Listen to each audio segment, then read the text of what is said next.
evening, I'm Minx. I'm Dan. And we're here to review the lovely Harley Benton 7-string, big, wide, chunky motherfucking neck monster.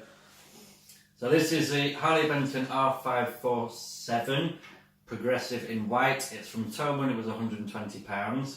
120 quid, that's cheap. It doesn't play like a £120 guitar. Well, we'll soon find out. It's two humbuckers, the standard Harley Benton high gain pickups, tone, volume, 3-way switch, which has been replaced. I need to mention that because I broke it at the last gig we did. Heavy-handed guitarist. All in all, from playing it, it's not been bad at all. I'm definitely a 6-string man. I've got my issues with more than 6 strings. If you can't do it on 6, what's the point with 7? But this is the whole reason why we're doing it, see if I can be converted. I've never had a 7-string before. I was at the Manchester Guitar Show, played one, I thought, oh, could do something. Yeah, I'm old school. But we'll find out. I have my reserves. If you can't do it on 6, why do it on 7? Or 8, or 9, or 12, or 10 million if that's your bag. Big neck. I look at that and the neck looks humongous. I'm used to a neck that size, and you put it against that and it looks like a bloody big oak tree. I've not got the biggest hands in the world, so I can imagine I'm going to have fun playing it, but we'll find out if it's any good or not quite shortly. It's got a basswood body, maple neck, maple fretboard. Don't know where it's made, it doesn't actually say it on it anywhere. I'm guessing Indonesia. I would imagine so. Wouldn't say Korea. No, more than likely Indonesian. At £120 I'd definitely say so. From the looks of it outside, it doesn't look like a bad piece of kit. It looks like it's got a Ibanez style all access neck joint, recessed screws with collars in, string through collets there, which are always nice because it adds a bit of extra depth to the reverberation of the body. The finish on the fretboard looks alright. There's no real sharp edges to any of the frets. Not much sprout either. No, it looks fairly well constructed. As well, I have to say, when we did change the switch, the inside of it is fully shielded, which I was shocked to see on such a cheap guitar, because I've got really expensive guitars that don't have any shielding whatsoever. No. For 120 quid, it looks like a competent beast. There is only one way to find out, and that's to play the thing. And let's let the guys have a listen and see what it really sounds like. The question is, does it gent? So we're going to do some clean tones with this now. Run through first on the neck pickup.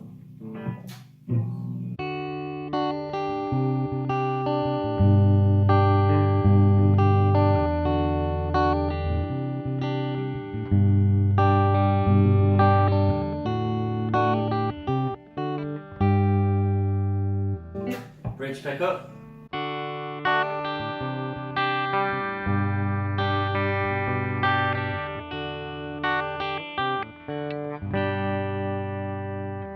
Middle pickup.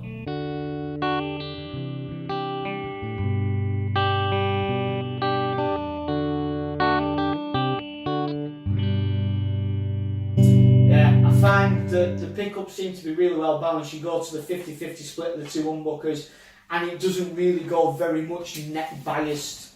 No. Sound wise, it stays fairly balanced throughout. It's quite a nice sound for a plank. Big neck, picture it's plank, you know what I mean? I'd expect it to sound, not to play that nice clean, but it sounds alright. Quite impressed. I definitely think it sounds better dirty. Let's give it a It's go. a metal machine. Let's see what it does metal then. So I think we'll run through the same thing again. Start with the neck pickup.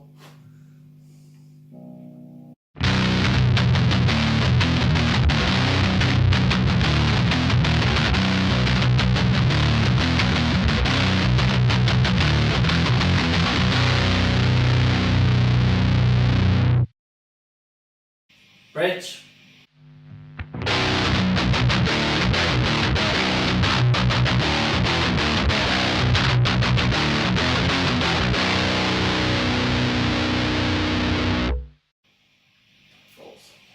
Both.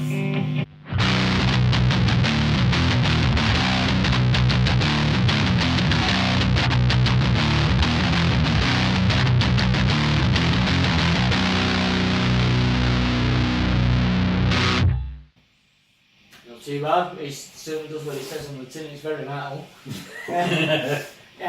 The big question is, how much of that is the amp? How much of that is the guitar?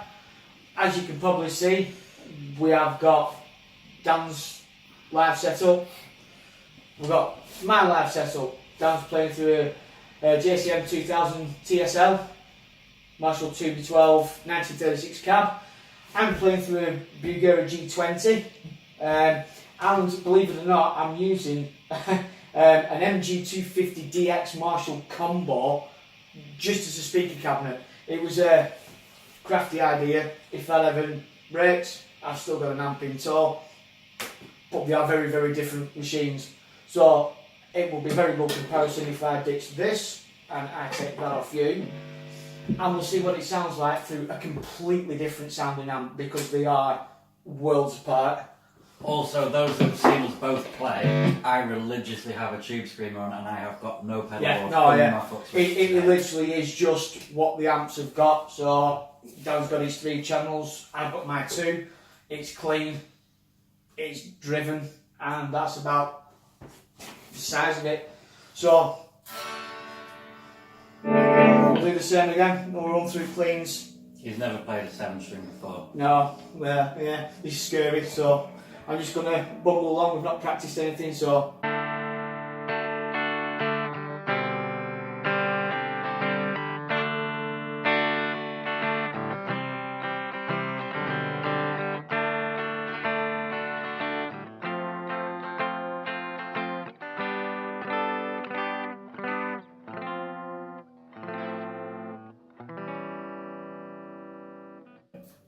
Both.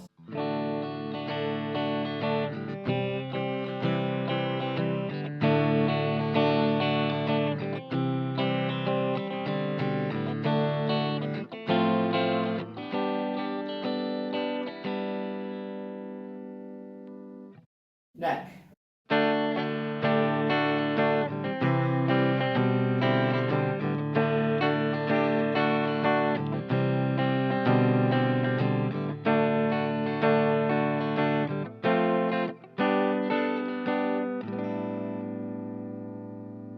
As a non-7 string player, that was really weird. I went for a C chord and automatically went for the next string next to what should be an E string. And it's not, yeah, that's weird, but it sounds alright. There is a simple way to get used to it. If you root your notes from your low E string, you will have trouble with playing extended range guitars, that's 7 or 8 strings. If you root from the high E and work your way down, your scale and your shapes will become more natural. Yeah, it's just you have to think backwards. It's kind of what I did when I got round towards the neck pickup. I was like, I can't do it that way, so I'm going to do it that way and count like a backward stroke, if you will. So yeah. But the neck is oddly easy to just get used to. It's very Ibanez S, if you will. It's got like a very shallow C with a not perfectly flat back, but it sits quite nicely in the hand. It does. It's really surprising. Right, let's see what it does on a dirty channel. This will squeal, by the way, if these are high gain pickups. I've been sat this close to it.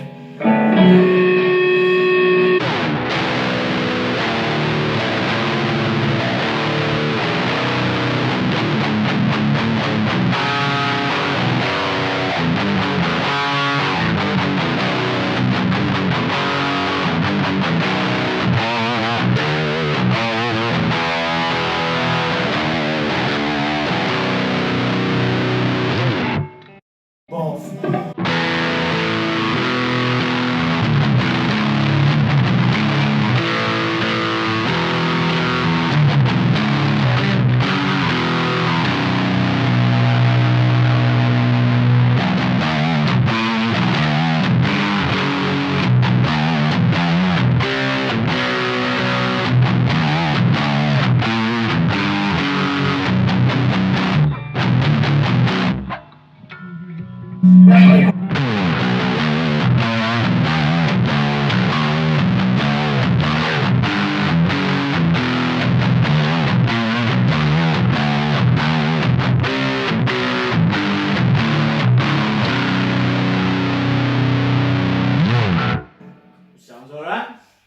not bad at all for 120 quid. No, I would say two very completely different sounding amps. So the guitar does what it says on the tin. It's most definitely a metal machine. That's not the highest gain amp in the world. It still sounds very doomy and metally to me. I quite like it. Other than not being used to the extended scale, it'd probably take a bit of getting used to. And it's if the scale length is just over 25.5, I think. I have to put a link in the description to the actual guitar on.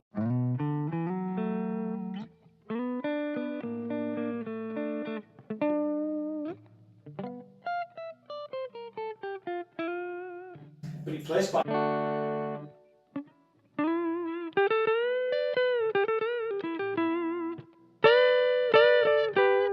The pickups react very nicely.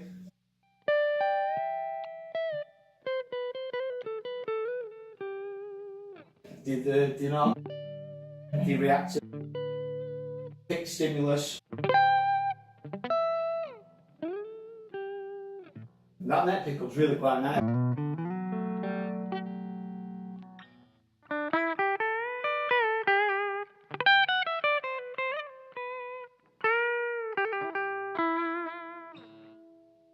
Yeah, I quite like it.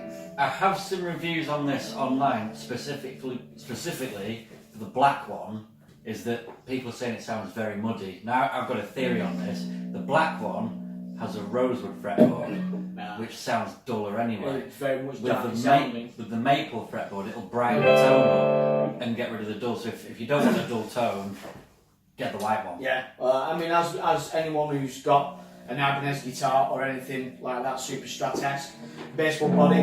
Basswood is a very dark sounding wood anyway, so you don't get much in the way of brightness out of a basswood body, as Steve Vai.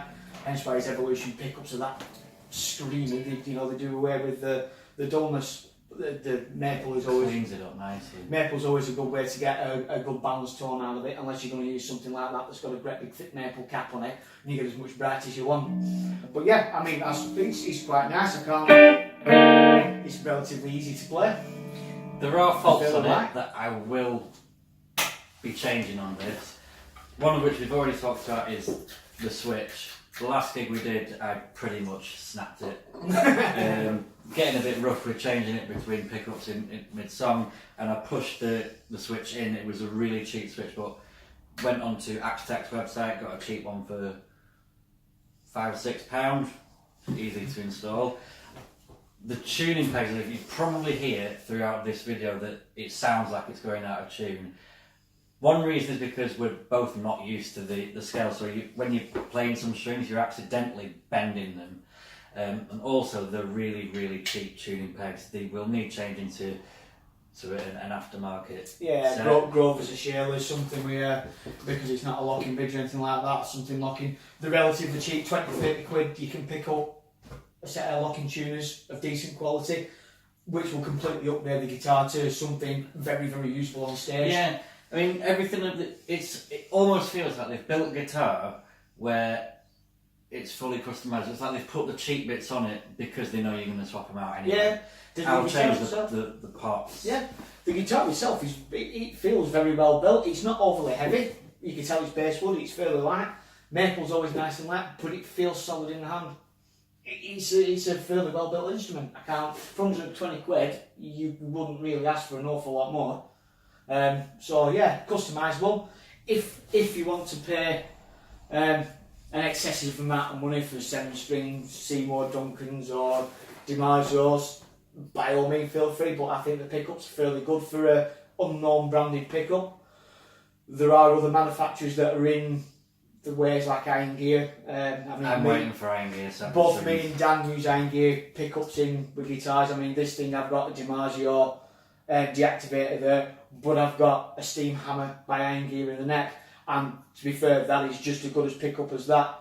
So if you want to wait, the 7-string pickups are coming from Iron Gear. They make a great pickup, and they are really, really cheap. I love them. Fabulous upgrade for that guitar when they come. A set of pots, a tenner, put a set of CTS pots in. That's that out the window for your rest of your guitar's life. Yeah, it's a good instrument for not a lot of money. And for a little bit of extra money, if you want to customise it, if you're going to use it live and use it live religiously, I would suggest it. I'll be using it live. I've already figured out some songs that I'm going to be putting this live on anyway. I feel it's a great guitar, and if you want to start into the extended range, it's definitely an option, a very cheap option at that. It certainly got me thinking. I have to admit, it certainly got me thinking, dipping into the extended range 7-string guitars. I see, having just a 2 minute playing it, kind of see the advantages that when you get there, start hitting that low B. I've got it's quite addictive. It's quite addictive. It's got a fair old rumble to it. It's got a fair old rumble. Yeah, it's a good guitar for not a lot of money. I'm pleasantly impressed. Yeah. The only thing we haven't done on it is lead tones. Lead tones. Lead tones. Does it do lead tones? We've kind of discovered that it's definitely a metal machine as far as rhythm sound goes. Does it play well when you play lead on it? Is it definitely going to be just a Rhythm Monsters guitar? We need to investigate. Can you play lead on it and does it sound good? Let's brighten it up with a bit of heart. Yeah, why not?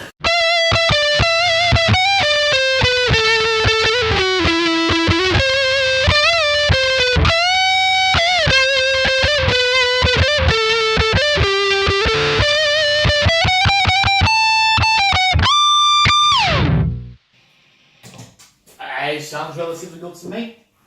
Would you like to play?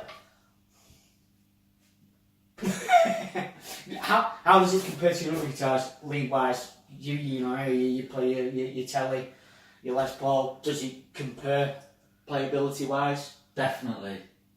Absolutely. I mean, my primary guitar for what we do live is a Fender Blacktop Telecaster with the iron gear pickups in. It feels like it's keeping up with that tone, and this cost 120 quid. That one I got it new was 650 quid, and then with all the extra upgrades it's had done to it, it's just keeping up with what I'm expecting of it. It's not even had a full setup yet, and it feels to me very comfortable. I've got freakishly huge hands anyway, so I'm having no problem coping with the neck. I really like it. I highly recommend it. I don't know what more else to say about it really, other than for 120 quid it plays some, to me, what feels like it should cost 500 quid. Do you want to have a go at lead? Yeah, we'll give it a whirl. I'll play you around, might as well. Just, yeah, it's, I don't know. Well, give me a channel.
Yeah, he's definitely in need of a good setup. The action's high, to say the least.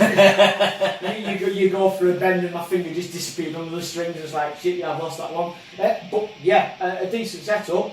Drop that action a little bit. I dare say that actually played quite nice. It wasn't difficult to play. The tones sound alright. I can't. Would I swap it with a Les Paul? Probably not. I wouldn't swap it with my Les Paul.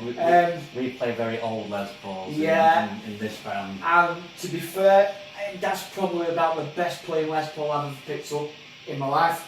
And that's made in Japan. Yeah, and I've had lots. It's that is just a lead playing machine. But how does it compare to your Ibanez? And my Ibanez? I'd say it's probably on a par quite easily. Yours is a JS signature. I've got a Joe Satriani JS 1200. It probably plays just as well. I find my JS quite hard to play at first. It takes a bit of playing. 10 minutes, 15 minutes to get the fingers used to it. Once I'm used to it, it's alright. It's easy. This, it just plays. It probably plays better than my JS straight off the bat. I could pick it up and play it and not think about it. My JS I have to think about. From that side, it's probably got the qualities of that. I don't have to think about that when I play that. I pick up and it plays. Just don't think about it. That does have that effect. And for 120 quid, as against nearly a grand's worth of collectible guitar now. Keep going.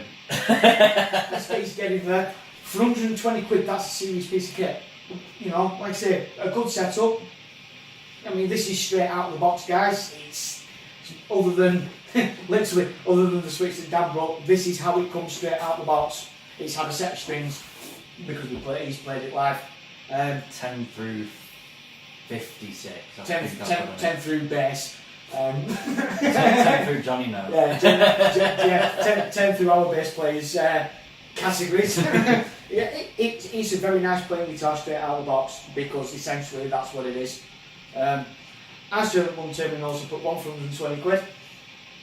It's a nice playing instrument. I kind of like the way we've done this because there's absolutely nothing prepared. As you could probably tell, we are winging this ever so slightly. But it's an honest review of the guitar. There's been nothing pre-fetched, no practice. We've turned up, we've played it, we're telling you the honest truth. And it's not a sponsored video. Nope. Finish-wise on the guitar, tiny blemishes it's not the best paint finish in the world, but it's £120 of your English money. Pounds sterling. Pounds sterling, young sir, £120. You know, you're not talking his blacktop pushing £1,000, my Les Paul pushing £1,000, my JS pushing £1,000. This is a starter guitar, an intermediate guitar. You want to play a lot more professionally and use it all the time, a few upgrades, and to be honest, you've probably got a relatively well-rounded guitar for playing every day, live. It'll probably take a good beating. Time will only realistically tell on that. Like again, finish-wise, you look round the joints of the neck, you can see a few finish imperfections. But to be fair, you go out and buy you do. But you go out and buy an 800 quid Ibanez, and around that neck joint you'll see finish imperfections. It's not perfect, but it's 120 quid, and I think that's 120 quid well spent. I wouldn't ever tell anyone not to go and buy one. I think it's a good instrument, especially for the money. If you like what you've seen, press that like button and hit subscribe. We've been the guitarist from Dark Angel. See you later.